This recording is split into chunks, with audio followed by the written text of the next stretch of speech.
Il y a des jours où tout semble lourd, où nos pensées tournent en boucle, comme si le monde entier s'était resserré autour de nous.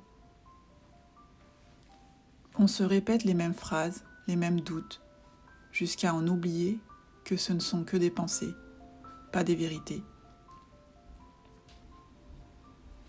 J'ai longtemps cru que certaines choses ne pouvaient pas bouger, que certaines réalités étaient figées, comme des murs trop hauts pour être franchis. Et puis un jour, j'ai compris que ce mur, c'était moi qui le construisais, brique après brique, pensée après pensée. Changer son état d'esprit, ce n'est pas se forcer à être positif, ni se raconter que tout va bien quand ce n'est pas le cas. C'est plutôt un mouvement intérieur, une ouverture. C'est décider de regarder la même réalité, mais à travers une lumière différente. Quand tu commences à observer tes pensées, tu réalises à quel point elles créent ton monde. Elles te limitent ou elles t'élèvent. Elles ferment des portes ou elles t'en ouvrent.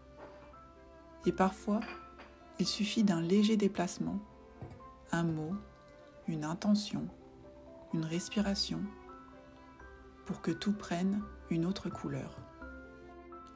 Ce que tu crois devient ce que tu vis. Si tu crois que la vie est dure, tu verras la dureté partout. Mais si tu choisis de croire qu'elle t'enseigne quelque chose à travers chaque expérience, même les plus inconfortables, alors tout prend un sens plus grand. Tout devient matière à croissance. Et tu sais, la transformation ne se fait pas d'un coup. Elle se glisse doucement dans la façon dont tu te parles, dont tu réagis, dont tu t'accueilles. Un jour, tu te rends compte que tu ne luttes plus autant, que tu fais confiance. Et c'est là que tout commence à changer.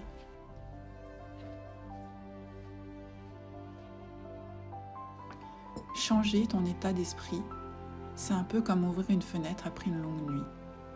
L'air frais entre, la lumière revient et tu respires enfin. Le négatif n'a pas disparu.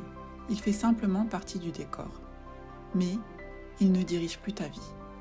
Tu l'accueilles, tu l'intègres et tu continues d'avancer, plus léger, plus conscient. Parce qu'au fond, la véritable abondance, c'est ça, voir la beauté même dans ce qui dérange. Et comprendre que chaque pensée, chaque émotion, chaque instant te guide vers une version plus libre de toi-même.